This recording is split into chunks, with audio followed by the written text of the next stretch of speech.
भगवान बुद्ध देव और मनुष्यों के शास्ता थे, परंतु सबसे पहले वह मनुष्य थे।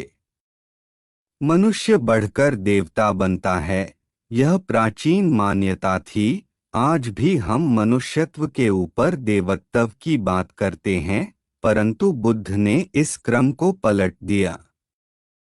उन्होंने कहा, यह जो मनुष्यता है वही देवताओं का सुक्ति प्राप्त करना कहलाती है। देवता जब सुक्ति प्राप्त करता है तब वह मनुष्य बनता है।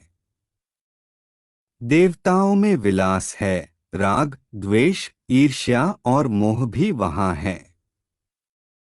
निर्वाण की साधना वहां नहीं हो सकती। इसके लिए देवताओं को मनुष्य बनना पड़ता है।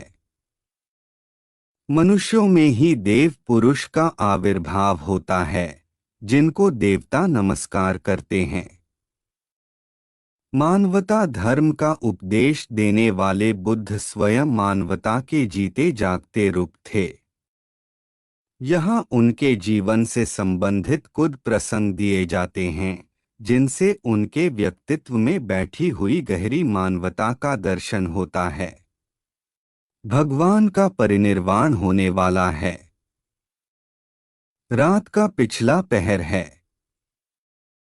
भिक्षु उनकी शैया को घेरे बैठे हैं।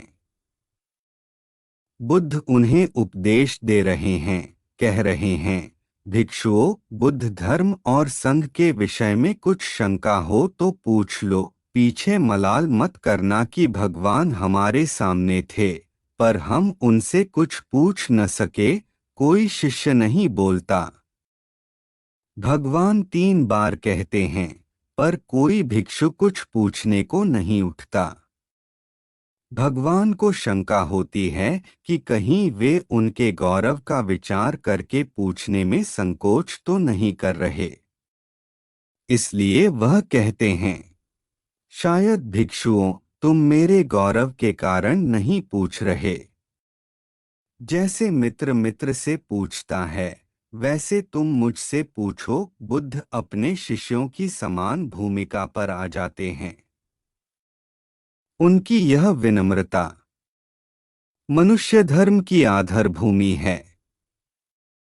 बुद्ध ने अपने को भिक्षुओं का कल्याण मित्र कहा है, जो उनकी मानवीय सहृदयता और विनम्रता को सूचित करता है। एक दूसरा दृश्य भी उसी समय का है। चंद्रकर्मार पुत्र के यहाँ बुद्ध ने अंतिम भोजन किया था।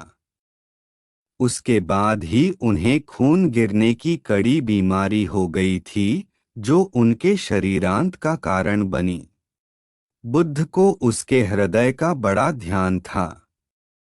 भक्त उपासक को यह अफसोस हो सकता था कि उसका भोजन करके ही भगवान का शरीर छूट गया।